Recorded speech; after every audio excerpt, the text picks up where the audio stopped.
Hello दोस्तों, कैसे हैं आप सभी लोग। आज का टॉपिक है हमारा फिजिक्स मोस्ट इंपोर्टेंट 15 एमसीक्यूज। यानी कि आज हम फिजिक्स के मोस्ट इंपोर्टेंट 15 क्वेश्चंस देखेंगे। और आप जिस भी एग्जाम की तैयारी कर रहे हो उन सभी एग्जाम के लिए आज का वीडियो आपके लिए काफी यूजफुल होने वाला है, इसलिए वीडियो को एंड तक देखना। तो चलो दोस्तों, without any wasting of time शुरू करते हैं अपना टॉपिक। तो फर्स्ट क्वेश्चन ये है, who is known as the father of nuclear physics. Father of nuclear physics किसको कहा जाता है? तो इसका आंसर दोस्तों ऑप्शन है अर्नेस्ट रदरफोर्ड को। Now question number 2, how many votes is present in 1 horse power. एक हॉर्स पावर में कितना वोट होता है दोस्तों? तो इसका आंसर है 746 vote present in 1 horse power. तो ये एक इंपॉर्टेंट क्वेश्चन है, इसको ध्यान रखेंगे। Now question number 3, which one of the following animals can hear ultrasonic sound waves. कौन से एनिमल्स अल्ट्रासोनिक साउंड वेव को सुन सकते हैं? Most important question. देखो दोस्तों, अल्ट्रासोनिक साउंड वेव्स की जो फ्रीक्वेंसी है वो 20,000 हर्ट्ज से ज्यादा होती है। इट मींस कि ह्यूमंस इनको नहीं सुन सकते, ठीक है ना। तो कौन से एनिमल्स अल्ट्रासोनिक साउंड वेव को सुन लेते हैं? तो इसका आंसर दोस्तों ऑप्शन है बेट, चमगादड़। इसके अलावा डॉग्स भी सुन सकते हैं। Now question number 4, instrument for measuring the intensity of an earthquake. Earthquake की इंटेंसिटी को मेजर करने के लिए कौन से इंस्ट्रूमेंट का यूज किया जाता है? Most important question. तो इसका आंसर दोस्तों ऑप्शन है सिस्मोग्राफ, यानी सिस्मोमीटर का यूज किया जाता है। Now question number 5, myopia in human eyes can be corrected by using of. दोस्तों मायोपिया ये ह्यूमन के आई से रिलेटेड एक डिफेक्ट है। इसमें होता क्या है कि जो ह्यूमंस यानी जो पर्सन होते हैं वो पास के ऑब्जेक्ट को तो क्लियरली देख पाते हैं बट दूर के ऑब्जेक्ट को क्लियरली नहीं देख पाते।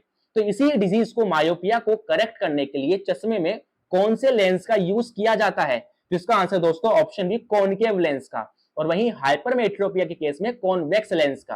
तो इन बात को भी ध्यान रखेंगे, इंपॉर्टेंट क्वेश्चन है। Now question number 6, the device which converts the AC to DC. यानी ऐसा कौन सा डिवाइस है जो ऑल्टरनेटिंग करंट को डायरेक्ट करंट में कन्वर्ट करता है? Most important question. तो इसका आंसर दोस्तों ऑप्शन है रेक्टिफायर। यानी कि रेक्टिफायर का काम क्या होता है दोस्तों? ऑल्टरनेटिव करंट को डायरेक्ट करंट में कन्वर्ट करना। Now question number 7, what is the range of visible light. दोस्तों सन की जो व्हाइट लाइट होती है उसके बहुत सारे पार्ट्स होते हैं, ठीक है ना। तो उस व्हाइट लाइट के हम कुछ ही पार्ट को देख पाते हैं जिसको विजिबल लाइट, जिसको विजिबल पार्ट कहा जाता है, जिसकी जो रेंज है वो 400 नैनोमीटर से 800 नैनोमीटर के बीच में होती है। लेकिन कुछ किताबें फॉलो करती हैं इसको कि 400 नैनोमीटर से 700 नैनोमीटर भी फॉलो करती हैं। बट इसका जो करेक्ट ऑप्शन है दोस्तों वो है ऑप्शन ए, 400 नैनोमीटर से 800 nanometre. Now question number 8, decibel is the unit which is used for. दोस्तों डेसिबल एक यूनिट है जो किसके लिए यूज किया जाता है? Speed of light, intensity of sound, intensity of heat, या इनमें से कोई नहीं? तो इसका आंसर दोस्तों इंटेंसिटी ऑफ साउंड। यानी सिंपल सी भाषा में कह सकते हैं कि जो साउंड की जो यूनिट है वो क्या है दोस्तों? डेसिबल। इस बात को ध्यान रखेंगे कि जो भी साउंड वगैरह है उसको डेसिबल के फॉर्म में ही मेजर किया जाता है। Now question number 9, which law states that mass is neither created nor destroy. कौन सा लॉ बताता है कि जो मास है ना तो उसको हम क्रिएट कर सकते हैं और ना ही उसको डिस्ट्रॉय कर सकते हैं? इसके बारे में कौन सा लॉ हमें बताता है? तो इसका आंसर दोस्तों law of conservation of mass, यानी ऑप्शन बी, जो ये बताता है कि जो मास है उसको ना तो हम क्रिएट कर सकते हैं और ना ही उसको डिस्ट्रॉय कर सकते हैं। तो इस बात को ध्यान रखेंगे। Now question number 10 most important, kilowatt hour is the unit of. दोस्तों किलोवाट आवर किसकी यूनिट है हमारी? That is energy. इस बात को ध्यान रखेंगे।